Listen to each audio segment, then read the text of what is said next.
Bismillahirrahmanirrahim. Alhamdulillahirabbil alamin wassalatu wassalam ala asyrafil anbiya'i wal mursalin wa ala alihi wa sahbihi ajma'in. Subhanaka la ilma lana illa ma 'allamtana innaka antal alimul hakim. Rabbi shrah li sadri wa yassir li amri wahlul 'uqdatam min lisani yafqahu qawli. Amma ba'd. Alhamdulillah ala ni'matil Islam, alhamdulillah ala ni'matil iman wa kafa biha min ni'mah. Alhamdulillah, segala puji bagi Allah Subhanahu wa taala yang memberi kita nikmat Islam, iman, memberi kita nikmat sehat sempat. Dikasih kesempatan sama Allah taala kita untuk mengetahui lebih jauh tentang segala sesuatu yang terkait dengan Nabi kita Nabi Muhammad sallallahu alaihi wasallam, mulai dari fisiknya beliau seperti apa, matanya seperti apa, pipinya seperti apa, telinganya seperti apa, cara beliau melangkah dan lain sebagainya. Juga tentang pakaian-pakaian yang melekat kepada diri beliau atau sesuatu yang seringkali dipakai, dikenakan oleh Nabi kita Nabi Muhammad sallallahu alaihi wasallam. Seperti yang kita tahu, Nabi Muhammad sallallahu alaihi wasallam ini adalah sosok yang diberi sama Allah taala kesempurnaan dohir batin. Dikasih sama Allah taala secara fisik sudah sempurna, tapi dengan kesempurnaan fisik tersebut Nabi Muhammad masih tetap melakukan kesempurnaan tambahan. Nabi Muhammad sudah wangi dari asalnya, tapi Nabi Muhammad masih suka pakai wewangian. Nabi Muhammad bersih dari asalnya, tapi dengan kebersihannya beliau masih tetap senang bersih-bersih. Makanya sampai Habib Ali Habsyi di dalam maulidnya beliau mengatakan, wa min nasyriti bihi ta'attaratit turuq wal manazil. Katanya Habib Ali Habsyi, dari keindahan yang ada pada diri Nabi Muhammad sallallahu alaihi wasallam, dengan adanya beliau, dengan keberadaannya beliau saja, ta'attaratit turuq wal manazil, jalan-jalan, rumah-rumah ikut wangi. Di mana tempat di situ ada Nabi Muhammad, tempat itu akan ikut wangi. Di mana tempat yang dilewati sama Nabi Muhammad, tempat itu pun juga akan ikut kena imbas wangi dari tubuhnya Rasulullah sallallahu alaihi wasallam. Wa bi'arfi dzikrihi tatayyabatil majalis wal mahafil. Dan katanya beliau ditambahi sama Habib Ali Habsyi itu tentang fisiknya Nabi. Dan ketika namanya Nabi Muhammad disebutkan, namanya Nabi Muhammad digaungkan, namanya Nabi Muhammad keluar dari lisan-lisan manusia, maka majelis tempat di mana kita membicarakan Nabi itu pun akan ikut menjadi tempat yang dikasih sama Allah taala wewangian batiniah di dalamnya. Wa bi dzikrihi tatayyabatil majalis wal mahafil. Kalau kita mau tahu majelis mana yang di situ diridhoi sama Allah taala dan ada keindahan di dalamnya, maka carilah majelis-majelis yang di situ dipanggil Nabi Muhammad sallallahu alaihi wasallam. Semakin banyak yang menyeru di situ, semakin banyak yang mengucap di situ, semakin banyak yang mengingat Nabi di tempat tersebut, maka kita akan merasakan keindahan yang gak bisa diungkapkan dengan kalimat-kalimat. Yang bisa merasakannya adalah orang-orang yang memiliki perasaan cinta kepada Nabi Muhammad sallallahu alaihi wasallam. Makanya para ulama-ulama kita itu paling betah di majelis maulid.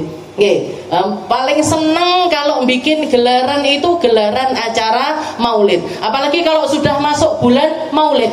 Kalau sudah masuk bulan maulid ini kayaknya mereka semuanya nggak punya alasan untuk bersedih, nggak punya alasan untuk nggak ngapa-ngapain, nggak punya alasan untuk berdiam diri. Kenapa? Karena mereka disibukkan dengan perayaan demi perayaan, kegembiraan demi kegembiraan, haflah demi haflah, ihtifal demi ihtifal. Di semua tempat, musola-musola bikin perayaan maulid, masjid-masjid bikin perayaan maulid, majelis-majelis bikin perayaan maulid, bahkan rumah-rumah orang, rumah-rumah orang para pecintanya Nabi Muhammad SAW kerentek di dalam hati mereka untuk merayakan semampu yang mereka bisa.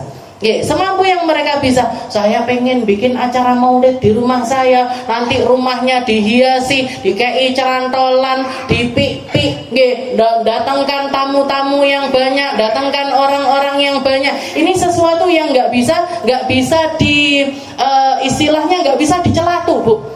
Nggak bisa kita mengatakan nyapo dadak ngerayak nih maulidnya Nabi Muhammad Sallallahu Alaihi Wasallam. Ini sama aja kayak kalimat-kalimat ngapain kamu seneng dengan kelahirannya Nabi. Iso dijawab napa mboten? Jenengan kalau ditanya sampean nyapa to kok seneng? Kok seneng merayakan maulidnya Nabi, kok seneng ini kenapa? Bisa nggak dijawab? Nggak bisa. Yang bisa menjawabnya adalah hati kita. Yang bisa merasakannya adalah hati kita. Justru kalimat pertanyaanmu ini yang bermasalah. Kok bisa kamu nggak gembira dengan lahirnya Nabi Muhammad SAW? Yang dengan adanya Nabi Muhammad kita tahu adab. Yang dengan adanya Nabi Muhammad kita tahu akhlak. Yang dengan adanya Nabi Muhammad kita tahu gimana caranya nyambung kepada Allah Ta'ala. Salatnya jenengan, puasanya jenengan, zakatnya jenengan, ibadah hajinya jenengan, semua hal yang kita lakukan di dalam kehidupan kita yang nilainya adalah peribadatan gak akan pernah lahir kalau Nabi Muhammad gak lahir. Gak pernah ada kalau Nabi Muhammad gak ada. Jadi Nabi Muhammad ini asal muasal dari setiap kebaikan yang ada, dari setiap keindahan yang ada. Keindahan akhlaknya seseorang itu semesti nyambung sama Nabi. Keindahan tutur katanya seseorang itu mesti nyambung sama Nabi. Keindahan cara berpikirnya seseorang itu mesti nyambung sama jalan pikirannya Rasulullah Sallallahu Alaihi Wasallam. Dan begitu sebaliknya. Setiap kali kita melihat adab yang hancur, moral yang hancur, pola pikir yang hancur, kemaksiatan yang terjadi di mana-mana, keburukan yang terjadi di mana-mana, korupsi, perzinahan, khamr, narkoba dan lain sebagainya, itu semuanya asal muasalnya karena jauhnya mereka dari Nabi Muhammad Sallallahu Alaihi Wasallam. Lek kenal Nabi nggak mungkin seperti itu. Kalau faham rasanya cinta kepada Nabi, gak mungkin mereka rela untuk melakukan hal yang semacam itu. Kenapa? Almar'u ma'aman ahab. Orang yang cinta kepada seseorang mesti pengen bareng-bareng. Neng dunya awake dhewe pengen bareng-bareng. Di dunia kenapa kok kita ini baca maulid duduk-duduk bercapek-capek berpayah-payah semacam ini? Karena kita pengen di dunia ini meskipun gak kumpul sama Nabi asli nih, meskipun gak duduk gak dengarkan Nabi secara asli, tapi kita semuanya berharap kita bareng-bareng mengingat Nabi. Kita bareng-bareng ngeling-ngeling tentang sosok Rasulullah Sallallahu Alaihi Wasallam. Karena yang perlu dihidupkan itu hati kita. Nabi Muhammadnya selalu hidup, Bu. Nabi Muhammadnya selalu langgeng. Nabi Muhammadnya selalu agung. Nabi Muhammadnya selalu tinggi. Gak kita puji, beliau sudah tinggi di sisi Allah Ta'ala. Gak kita lantunkan namanya, gak kita panggil-panggil, beliau sudah punya kedudukan yang luar biasa di sisi Allah Ta'ala. Tapi sing mesakne atine awake dhewe, yang kasihan diri kita. Kalau kita nggak menghidupkan nama Nabi di dalam hati kita, mati, Bu, ini lama-lama gersang, kering, nggak ngerti caranya mencinta, nggak ngerti caranya bertutur kata yang baik, nggak ngerti caranya jadi orang baik, nggak ngerti caranya ngelakoni perkara baik kalau nggak hidup nama Nabi di dalam hati kita. Wa min nasyri wa bi dzikrihi tatayyabatil majalis wal ma. Setiap majlis, setiap haflah, setiap kumpulan orang akan semakin indah ketika Nabi Muhammad SAW disebut-sebut di tempat tersebut. Makanya di sini di dalam kitab Wasailul Wusul ila Syamailir Rasul, kita ada di dalam bab yang membahas tentang pakaiannya Nabi.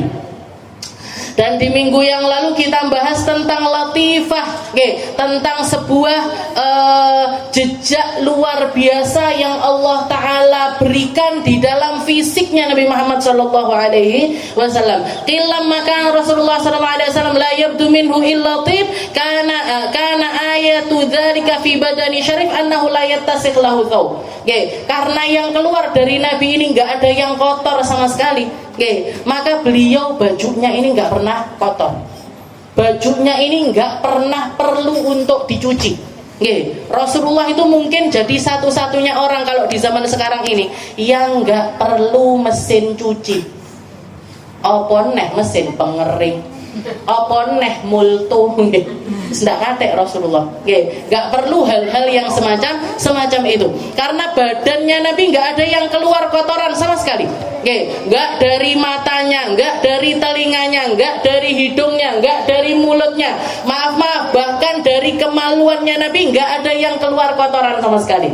Nggak ada yang keluar kotoran sama sekali. Makanya di dalam riwayat bahkan Sayyidah Aisyah itu pernah nggak ngerti apa yang ada di dalam botol. Ada botol ditaruh di bawah ranjang. Dikira Sayyidah Aisyah, opo iki banyu opo? Yo bening, yang nggak bau, diminum Bu sama Sayyidah Aisyah. Setelah itu Rasulullah nanya Aisyah, kamu tahu nggak di bawah ranjang ada botol saya taruh di situ? Katanya Sayyidah Aisyah, tak minum ya Rasul. Loh, kamu minum itu yang di dalam botol itu? Iya ya Rasul. Katanya Rasulullah, itu air kencing saya. Jawabannya Nabi apa? Ketika Rasulullah mengatakan hal yang semacam itu, katanya Nabi Muhammad, lantalija batnakan nar. Kamu seumur hidup perutmu nggak akan pernah sakit perut dan perutmu nggak akan pernah tersentuh api neraka. Itu yang jadi semua yang keluar dari Nabi, darahnya Nabi, darahnya Nabi. Ada salah seorang sahabat disuruh buang darahnya Nabi. Makanya kalau kita ngomongin cinta sama Nabi, kalau kita ngomongin tentang ekspresi cinta seseorang kepada Rasulullah SAW, kita ini nggak ada apa-apanya, Bu. Para sahabat itu ketika mencintai Nabi Muhammad, ekspresi mereka ekstrim, ekstrim. Rambutnya Nabi nggak pernah jatuh ke bawah, nggak pernah. Kukunya Nabi nggak pernah jatuh ke bawah. Bekas wudunya Nabi sampai diibaratkan kadu yaqtatiluna ala wadu'i. Wadu itu apa? Wadu itu air bekas wudunya Nabi. Mereka itu para sahabat itu hampir koyo arep perang rebutan bekas dari air wudhunya Rasulullah sallallahu alaihi wasallam. Ekstrim, Bu. Lek awake dhewe paling mek ngono tok.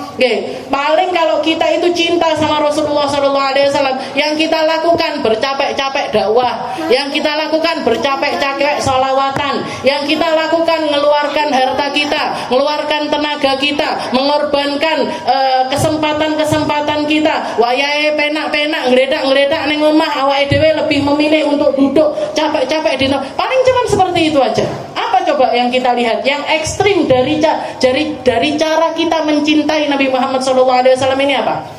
Awake dhewe nerokne Nabi sepiro?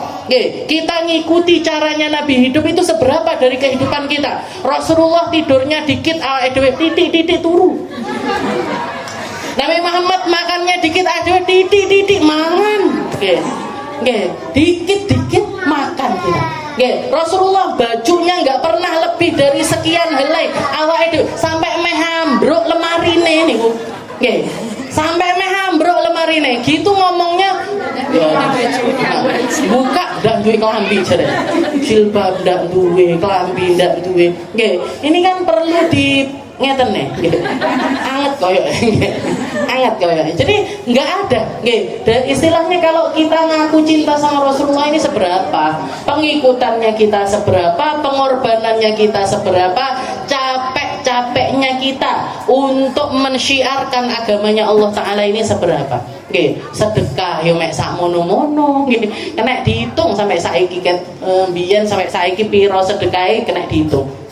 Zakatnya kita berapa bisa dihitung. Jadi dikit sekali dari apa yang kita lakukan ini, masih sangat sedikit sekali kalau dibandingkan sama cintanya para sahabat-sahabatnya Nabi. Waqil walam waqala Ibnu Sab'a fi Syafa wa Sabti fil Adabil Mawalid wa Atyabil Mawalid lam yakun al-qumal yu'dhihi ta'dhiman lahu wa takriman sallallahu alaihi wasallam.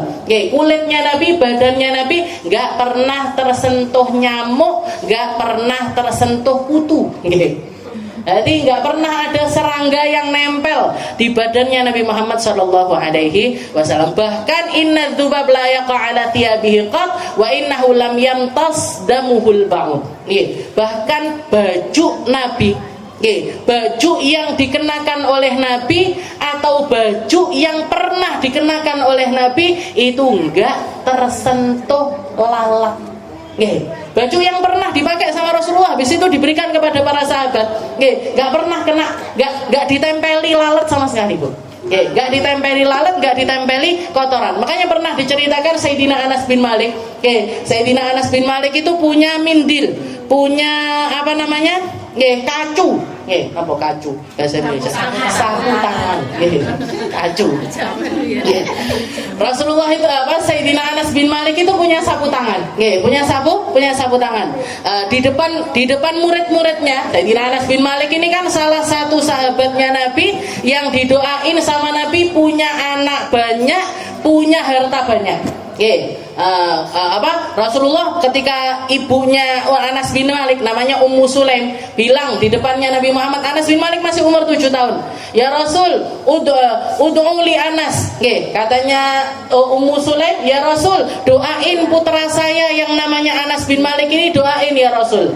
Maka Rasulullah mengangkat tangan sambil mengatakan, Allahumma barik lahu fi auladihi wa malih. Ya Allah, berkahilah untuk Anas di dalam hartanya dia dan juga di dalam anak-anaknya Anas.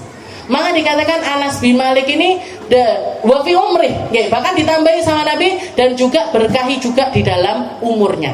Maka Anas bin Malik ini dikatakan menjadi salah seorang sahabat yang umurnya paling panjang, hartanya paling banyak, keturunannya paling banyak. Ketika Anas bin Malik masih hidup, itu Anas bin Malik itu meninggal di usia lebih dari 100 tahun. Jadi dikei sama Allah Ta'ala umur lebih dari 100 tahun.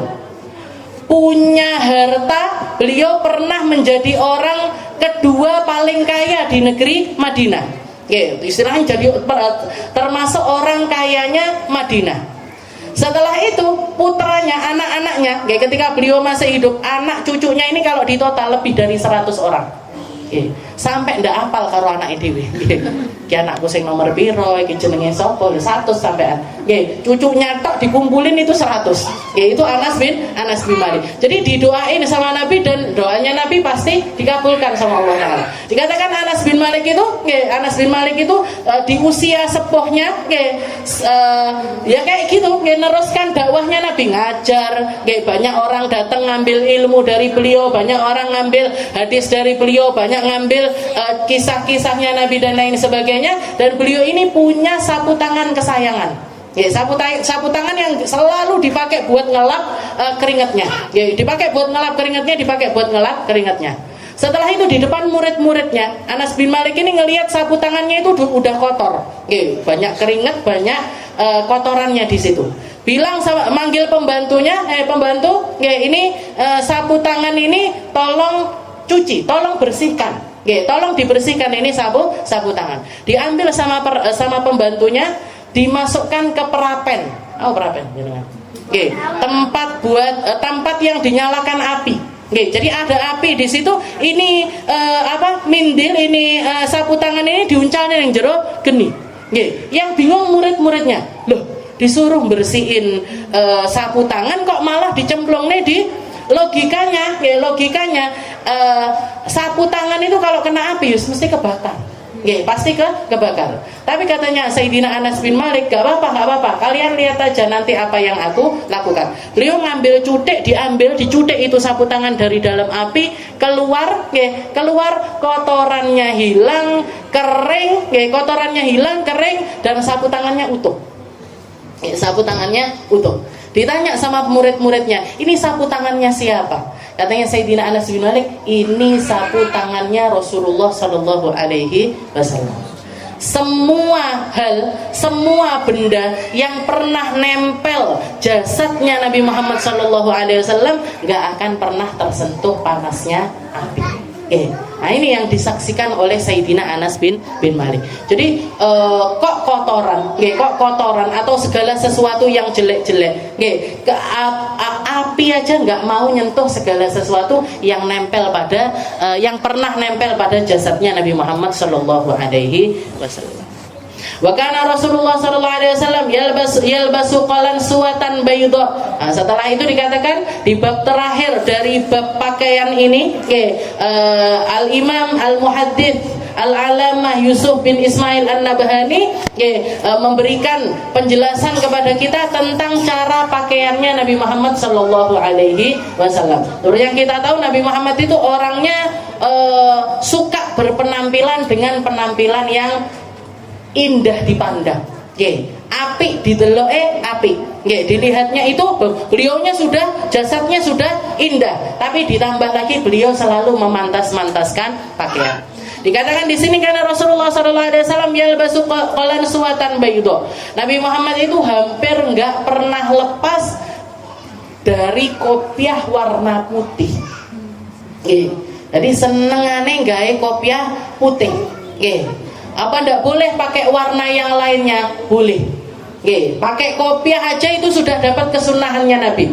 Nutupi kepala aja itu sudah, kalau diniatkan untuk mengikuti sunnahnya Nabi, itu sudah dapat kesunahan dari Rasulullah Sallallahu Alaihi Wasallam. Tapi di antara semua penutup kepala tersebut, yang paling disukai sama Nabi adalah qalan suwatan baydo. Qalan suwah ini apa? Qalan suwah itu kopiah yang nempel langsung secara keseluruhan di atas kepala.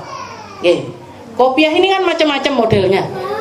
Enek sing muncung ini, ada yang kotak di depan, ada yang begini, enek sing malah lek tari sufi sampai sakmene, gitu.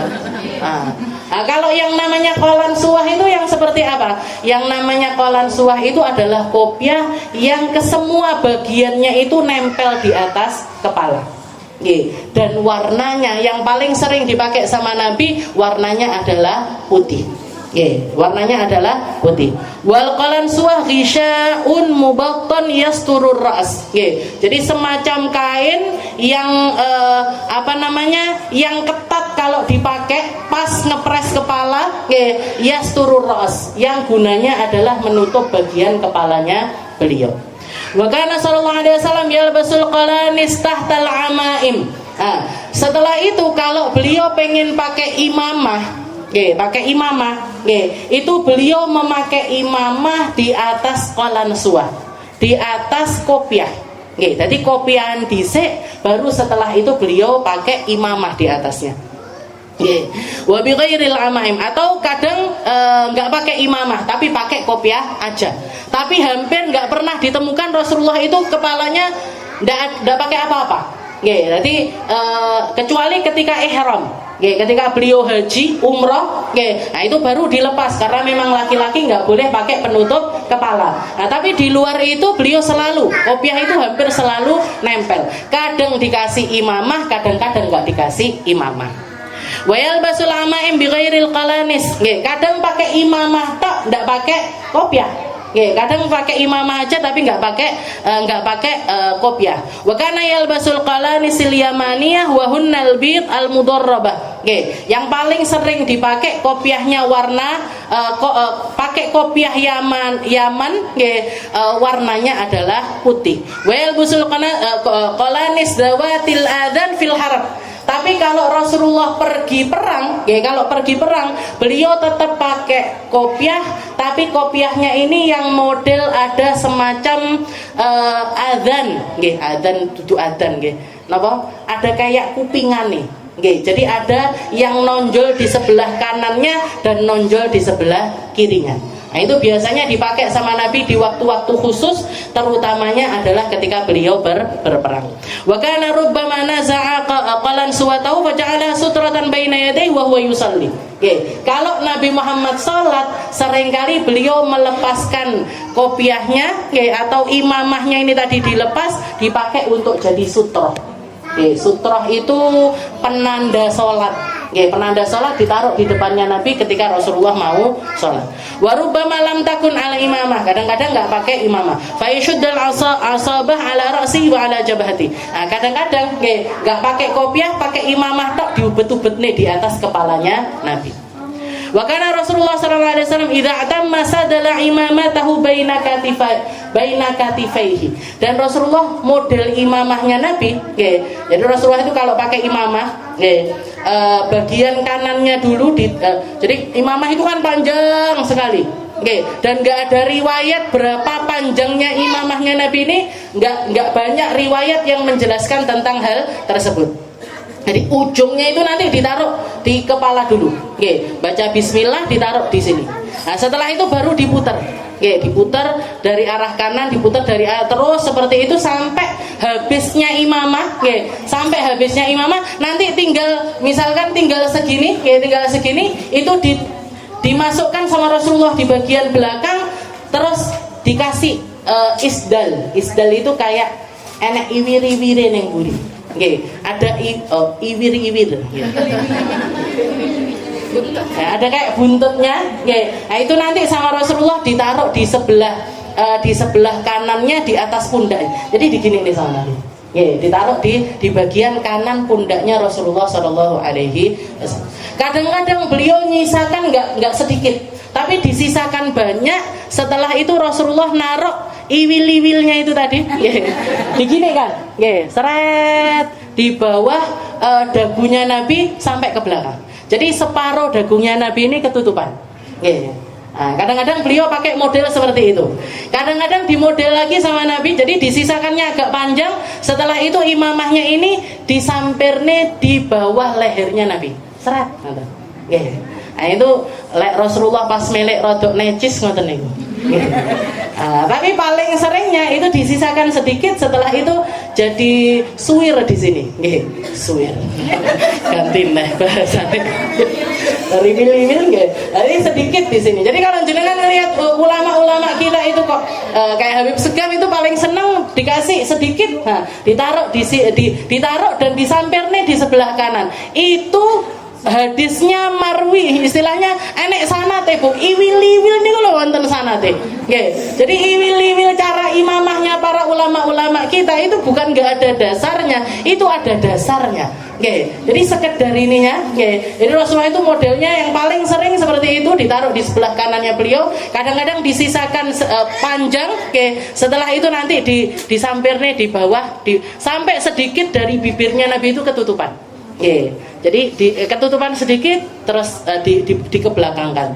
Atau kalau enggak gitu ditaruh di bawah lehernya Rasulullah Shallallahu Alaihi Wasallam. Nah, itu cara beliau berimamah. Ane sing duwe bocah lanang, kalau yang punya anak laki-laki diajarin pakai imamah. Atau kalau mbok-mboke ndak iso gaene imamah, sak bapak-bapake ndak iso gaene imamah, jenengan sekolahkan di tempat yang bisa ngajarkan mereka berimamah. Dan itu nggak ada tempat kecuali di pondok pesantren. Lek nggak neng pondok ada enek pelajaran gawe imamah niku biasanya ada enek.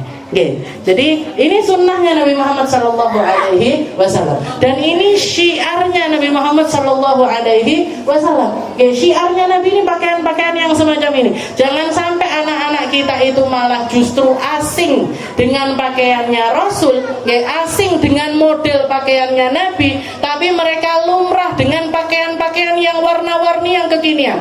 Sing modele ketok, wong lanang modele ketok. Opo-opoan iki.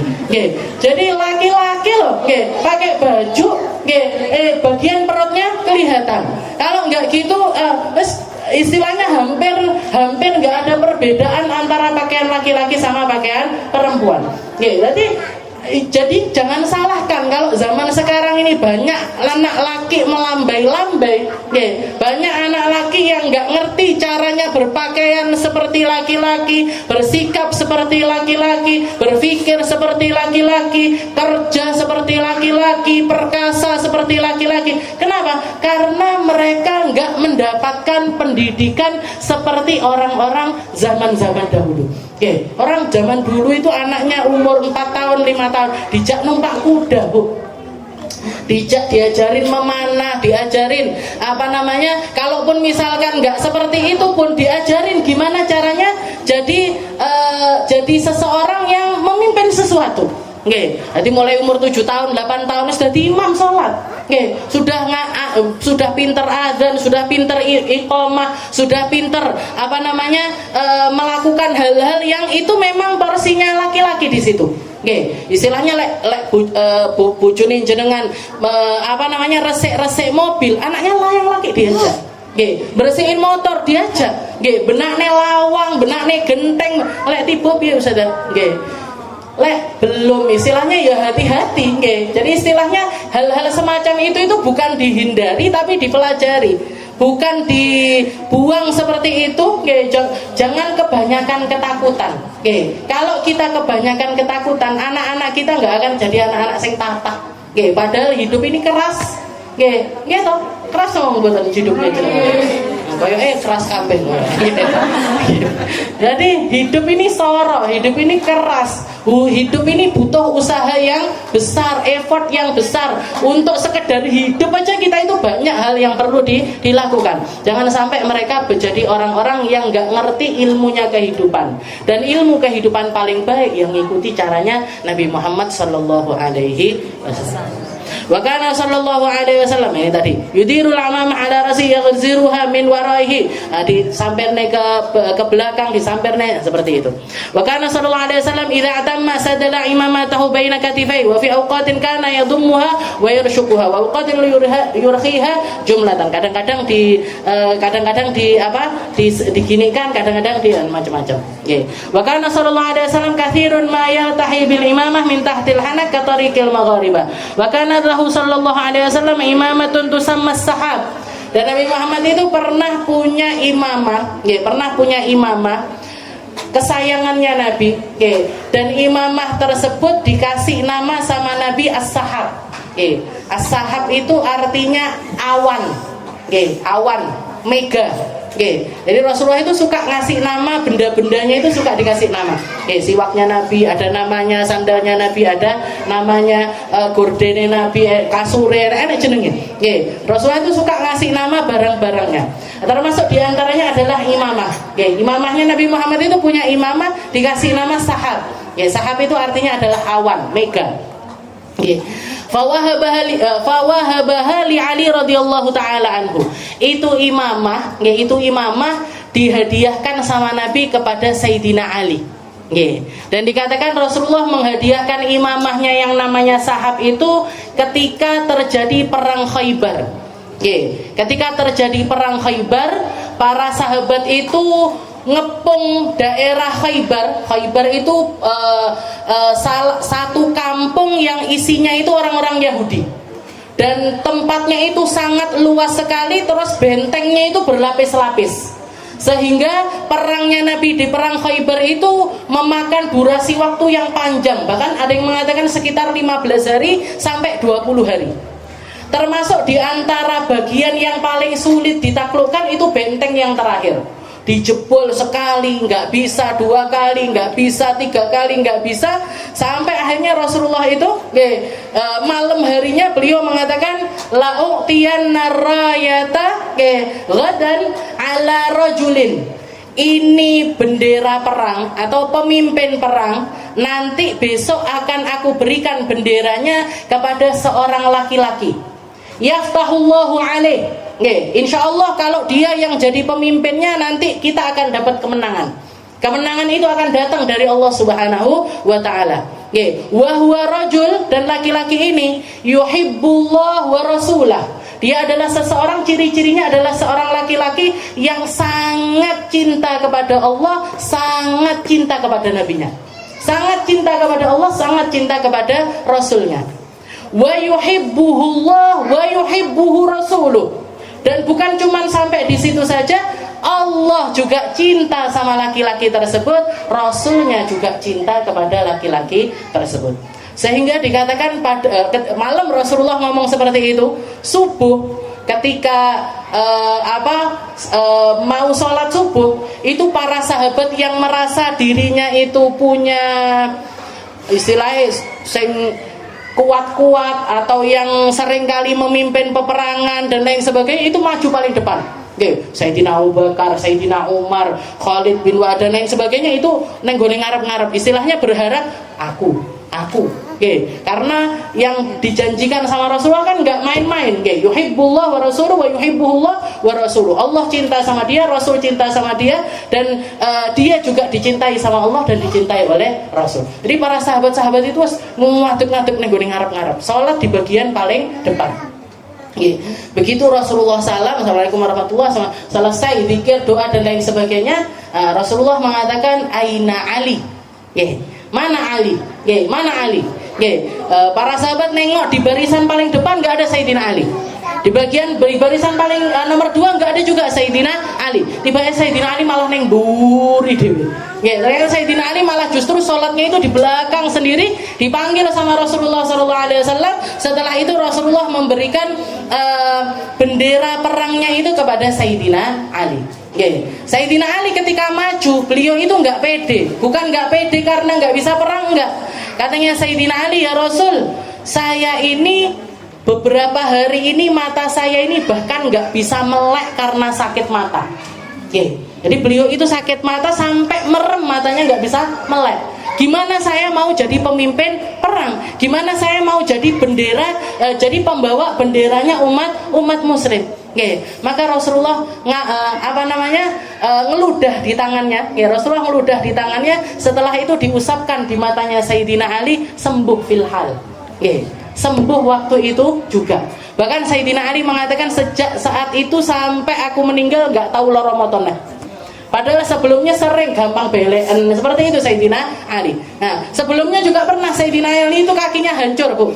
Karena beliau jalan dari Mekah ke Madinah sandale ajur mumur. Bukan cuma sandalnya yang hancur, beliau nggak pakai kendaraan, nggak duwe kendaraan. Sandalnya sudah putus entah dari daerah mana, Mekah, Madinah, jalan kaki. Jangan bayangkan Sayyidina Ali, kakinya hancur. Jadi ketika nemuin Rasulullah di daerah Quba itu beliau tersungkur, kakinya sudah hancur. Diperlihatkan di depan Nabi Muhammad SAW sama Nabi Muhammad diludahin, diusap, balik. Langsung mari, itu Sayyidina Ali. Nah, Nabi Muhammad itu bengkelnya manusia.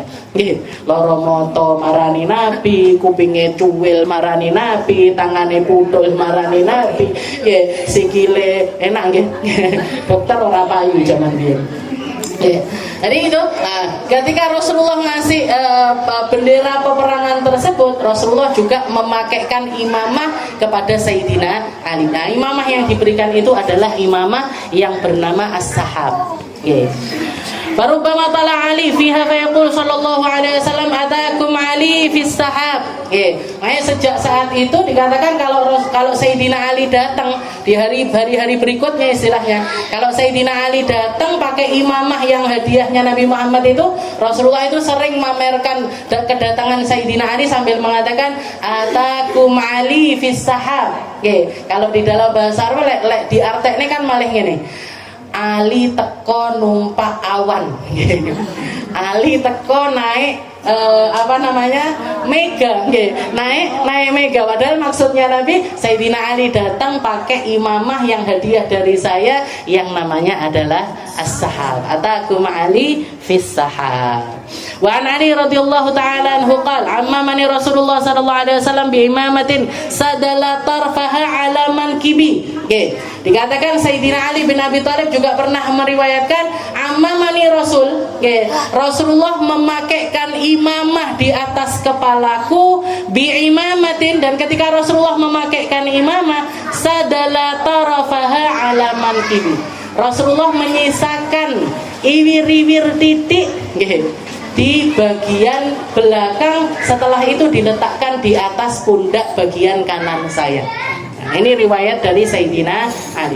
Wa qala innallaha amaddani yauma badrin wa yauma hunainin bi malaikatin muammamina hadhil ammah.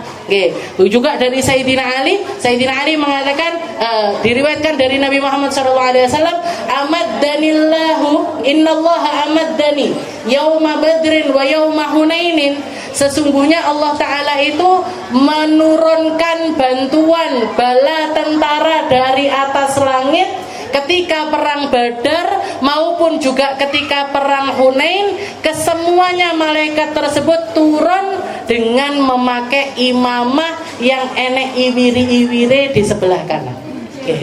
Semacam inilah seperti imamah yang dipakaikan oleh Nabi Muhammad kepada Sayyidina Ali, itu malaikat yang turun di perang Badar itu. Pertama Allah Ta'ala nurunkan malaikat sebanyak 3.000. Dikatakan di dalam Al-Quran Allah Ta'ala menurunkan malaikat bithalatati alafim minal malaikati munzalin. Pakainya bahasa malaikat itu turun dari atas langit itu dengan bukan sekali 3.000 langsung jelek turun, enggak, tapi sedikit turun ikut perang, turun ikut perang. Bahkan jenengan kalau ziarah di daerah Badar itu, semua area Badar itu dikelilingi sama gunung yang terbuat dari batu, gunung batu, semuanya gunung batu. Cuman ada satu gunung kalau kita pegang isinya pasir. Itu gunung namanya Jabal Malah. Gunung namanya Jabal Malah. Gunung tempat turunnya Mahbatul Malaika. Jadi tempat turunnya malaikat itu waktu itu. Jadi pertamanya dia juga gunung batu. Tapi ketika Allah Ta'ala nurunkan para malaikat di tempat tersebut dan semuanya beres turun satu persatu, itu gunung ikut lumer. Itu tuh gunung yang batunya pertamanya keras-keras langsung hancur jadi pasir. Nah, sampai sekarang namanya adalah Jabal Malah. Itu doa di situ mustajab luar biasa. Tempat turunnya malaikat. Munzalin 3.000 pertamanya. Setelah 3.000 Allah Ta'ala nambahi bala bantuan lagi 2.000, jadi totalnya 5.000. 5.000 malaikat yang diturunkan sama Allah Ta'ala untuk membantu Nabi Muhammad di perang Badar. Dan semuanya imaman, jangan bayangkan koyo opo keren nih. Padahal malaikat itu di atas langit, di atas langit 5.000 malaikat yang dapat tugas untuk bantu perangnya Nabi. Niku nggawa senjata, wis pakai pakaian perang, sudah imaman tapi bingung. Ya Allah, kula badhe nyapa niki. Kula badhe nyapa nggih. Wong biasanya diciptakan disuruh zikiran yo zikiran, terus sing dikon rukuk, terus kon sujud. Iki jujuk kon perang. Tahu disuruh perang. Mereka nanya sama Allah Ta'ala, ya Rabb, ini gimana ini caranya perang ini? Wong megang pedang yo ndak tahu, pakai baju perang juga enggak pernah. Nggih, makanya wasiatnya Allah Ta'ala kepada malaikat itu cukup simpel. Nggih, fadribu fawqal a'naq wadribu minhum kullabanan. Wes ndak usah bingung piye carane perang, sing penting ketemu musuh ketoken. Kene nggih. Penggal aja kepalanya atau wadribu minhum kullabanan, atau sendinya mereka potong-potong. Nggih. Jadi cukup serang mereka di setiap persendian mereka. Makanya semua orang, bahkan orang kafir Quraisy pun ketika melihat korbannya perang Badar, semua tahu mana yang korbannya manusia, mana yang korbannya malaikat. Kenapa? Yang modelnya yang dibunuh sama malaikat modelnya bodoh. Sirahe budal kabeh. Kalau orang perang itu kan nanti mana mbok kena ketancelep kene apa ketancelep kene apa. Ini enggak seragam. Ngoten tok. Jadi Allah Ta'ala cuma bilang fadribu minhum kullabanan wadribu minhum wadribu fawqal a'naq wadribu minhum kullaban. Cukup penggal mereka di leher-leher mereka. Nah, ini katanya Sayyidina Ali katanya Nabi Muhammad, amaddani Allahu yauma Badr wa yauma Hunain. 2 kali Allah Ta'ala bantu Nabi Muhammad di perangnya dengan bantuan para malaikat itu bimalaikatin muammamina hadhil immah, yang semuanya pakai imamah. Imamah seperti yang dipakaikan Nabi kepada Sayyidina Ali. Wa qala innal imamah hajizun bainal muslimin wal musyrikin. Dan imamah itu sebenarnya bisa jadi penghalang, pembeda antara orang muslim dengan orang non muslim. Wa kana sallallahu alaihi wasallam la yuwalli waliyan hatta yu'ammimah. Nabi Muhammad itu kalau milih wali, wali bukan wali yang punya keramat begini, enggak. Ngutus pasukan atau ngutus pemimpin perang atau ngutus tukang azan, ngutus tukang imam di mana. Nggih. Jadi siapapun yang dikasih wilayah sama Nabi Muhammad SAW, tandanya adalah dipakaikan imamah sama Nabi Muhammad SAW. Makanya di guru-guru kita pun salah satu cara mereka untuk ngasih tanda mana muridnya yang siap untuk berjuang dan mana muridnya yang belum siap untuk berjuang. Muridnya yang sudah siap-siap ini biasanya dikei imamah, dipakaikan imamah sama guru-guru. Wa yurkhilaha 'adabatan min janibil aiman nahwal udun. Dikasih ini di bagian kanan. An Jabir radhiyallahu taala anhu qala Rasulullah sallallahu alaihi wasallam Makkah yaumal fath wa alaihi imamatun sauda. Nabi Muhammad itu ketika masuk ke Mekah, Fathu Mekah, di 10 tahun setelah Rasulullah hijrah ke negeri Madinah, setelah itu menaklukkan negeri Mekah, itu Rasulullah masuk ke negeri Mekah dengan pakai imamah warnanya hitam. Bukan pakai imamah putih, tapi beliau pakai imamah warna hitam. Wa qala Ibnu Hajar Al-Makki i'lam annahu lam yataharrar kama qala ba'dul huffaz fi tuli imamati sallallahu alaihi wasallam wa 'ardiha syai'an. Tidak ada riwayat seberapa panjang imamahnya Nabi, seberapa lebar imamahnya Nabi. Jadi intinya orang yang pakai imamah itu semuanya ngikuti Rasulullah sallallahu alaihi wasallam. Wa kana li Rasulullah sallallahu alaihi wasallam khirqah idza tawadda'a tamassaha biha. Rasulullah juga biasanya kalau pakai imamah, beliau wudu, imamahnya enggak dilepas. Beliau yamsah ala imamati. Jadi bagian kepalanya basuh di atas imam. Karena min dulu sallallahu alaihi wasallam batina qadamaihi wallahu a'lam bissawab. Insyaallah kita lanjutkan di pertemuan selanjutnya fi sifati firashihi sallallahu alaihi wasallam wa ma yunasibu. Seperti apa ranjangnya Nabi dan semua hal yang bernisbat kepada hal tersebut.